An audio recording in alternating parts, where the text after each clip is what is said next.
Today, Kevin and I are going to be trying the new Krusteaz Chocolate Pie Bar Mix. It is made with a chocolate crust. It's chocolate flavored. This was sent to us from Pam and Steve, so thank you very much to Pam and Steve because I've never seen this around here. What you need for the entire recipe is you need 4 tablespoons or half a stick of melted butter. Then you're going to be, for the center part, this is for the crust. For the center part, you're going to be using 2 cups of milk and 1 tablespoon of butter. I haven't even melted it yet because we're not going to be using these right now. I just wanted to show you everything you needed. So what you want to do is you want to heat your oven to 325, lightly grease an 8 by 8 inch pan. This is an 8 by 8 inch pan, but I'm using parchment paper so that when it's all finished, I can pick the whole thing up and pull it out and cut it. But you can grease it if you want. So you want to stir your crust mix and melted butter until crumbly dough forms, and then press it firmly and evenly into the bottom of the pan. So, in your box, this should be the crust because it's really dark. No, it's not. I'm completely wrong. That's the filling. And this is the crust. And that's exactly why they put it on there, so that you don't make any mistakes. So, take your crust.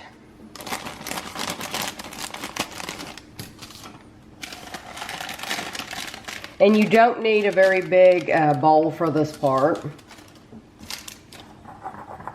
And then take your butter and mix it together.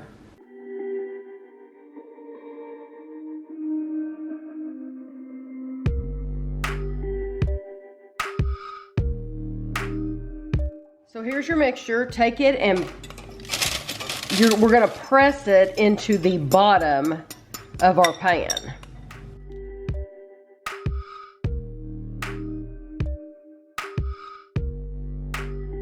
Now we're going to bake this on 325. It says for 11 to 13 minutes. I'm going to set my timer for 12 minutes and then we'll be back.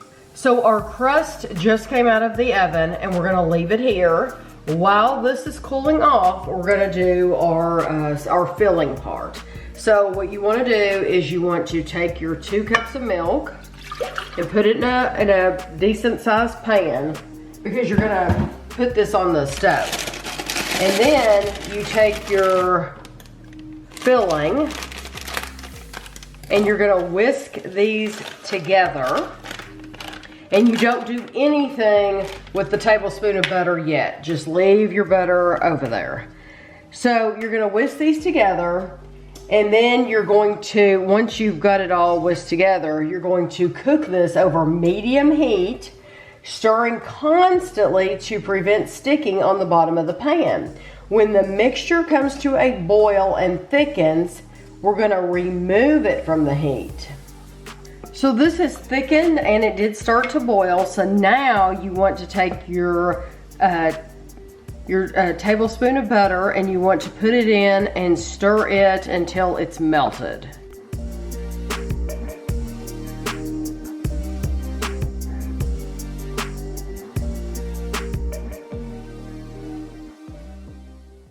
Now you want to take this whole mixture and pour it over your crust.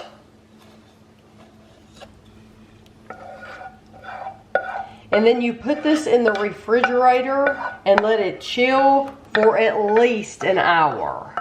I let this sit in the refrigerator for an hour and a half, and it was hot when I put it in there, so just know that, but it was okay.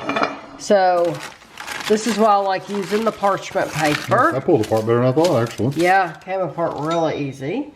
So, I don't know. Let's see how many pieces you're supposed to get. It's daggone 24. 20, how do you... 24. Yeah, that's a teeny. Oh my gosh, I don't even know. You're not going to be able to get that. I'm not going to do that. I'm just going to cut it. It's physically impossible for Tammy to make cuts that small. Yeah, forget it. I'm going to cut it, like this is much, much smaller than I would cut anything. But since it said 24, so this is about the size of a piece of Christmas fudge. Mm-hmm. But that's probably about how small you're going to have to make them. But that looks really good. So Pam and Steve, I don't think I said, they found this mix at Publix on a visit to Gatlinburg, Tennessee. And so we do not have a Publix around here. I would love to visit one of these days. I will. I'm very grateful that they found this. It says you store it in the refrigerator, of course, and it says garnish as desired. So they have put like whipped cream, and it looks like they've put a little bit of like cocoa powder. Yeah, like a little bit of cocoa powder. But it also says you can make Rocky Road pie bars. So you need the crust and the filling that's in this box, but then you need 2 cups of milk, 1 tablespoon of butter, 6 tablespoons of chocolate chips, 6 tablespoons of walnuts chopped, and 4 tablespoons of mini marshmallows. And then you could make those Rocky Road bars right there on the back. Then on the side, it just gives the story of Krusteaz. These are made in Seattle, Washington. It says 1/24 of the package, which I still find hilarious, is 70 calories. So, are you ready? Yeah. You'd be better off getting 12 and double. As far as making it easy to do. Mm-hmm.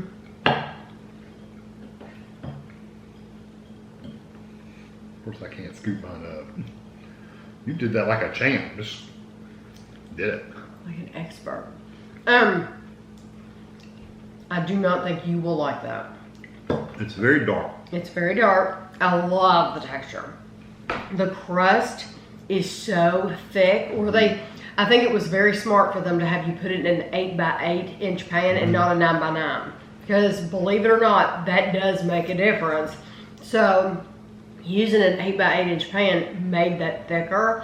And I love the grittiness of the crust. Yeah, it's good and thick. Yeah, it's like a graham cracker crust, that kind of grit, but it's dark chocolate. Like almost like a ground up Oreo, just the chocolate parts of the Oreo cookie. It's that dark. And the top part, honestly, it's like pudding. It's like you have made homemade pudding from milk on the stove, the old-fashioned way, and you put pudding on the top. So you could totally do this without this mix. This mix is nice though because it gives you the things you need. But I do believe you could do the same thing. In the baking aisle, they sell an Oreo pie crust. So like we don't have Publix around here, so we don't have access to this mix. But if you were to take an Oreo pie crust and make chocolate pudding and put it on top, it's going to taste just like this. So you should find a dark chocolate. A dark chocolate pudding. Then you're going to have exactly the same thing. I'm going to surprise you. I actually do like this. I don't generally like really dark chocolate. This is dark, but it doesn't come across as really bitter. Like the aftertaste is not, I don't get bitterness after the taste. I mean, you get bitter for sure while you're eating it. But the aftertaste is just a sweet chocolate flavor. Yes, it is. I mean, it does taste like I've had a dark chocolate candy bar, but it's not like I've got this bitter aftertaste. It's good. I think too, you know, it said garnish it the way you would. Honestly, my choice would be to take a tub of Cool Whip and go ahead and spread it on top. Spread it all over the top before you take it from the pan. So once it's set, like at the point right before I cut it, I would put a tub of Cool Whip all over the top and then cut it. And then you would have a layer of white on top, and it would add a little bit more sweetness. It is sweet, but yeah. I think it's delicious though, but once again, you could do that on your own too, you know, and it adds a little bit of color too. I think it's a good mix, I really do. There is someone that makes an Oreo, no bake, no cook basically, dessert kit. This reminds me a lot of that Oreo no bake cook, no cooking kit, and you wouldn't have to cook anything with that one. Right. Now this, I would think this would be cheaper than doing it yourself. I really do. I would think this would be much cheaper to buy this box than to buy. Yeah, because that's probably what, $3. I don't know. I don't know how much Pam and Steve paid for it, but to buy, you know, you're going to buy your own crust and then your own pudding mix. I would think this would be cheaper, the way to go. So if you can get this in your area, I would totally give it a try. Yeah. The only thing about you do have to cook it.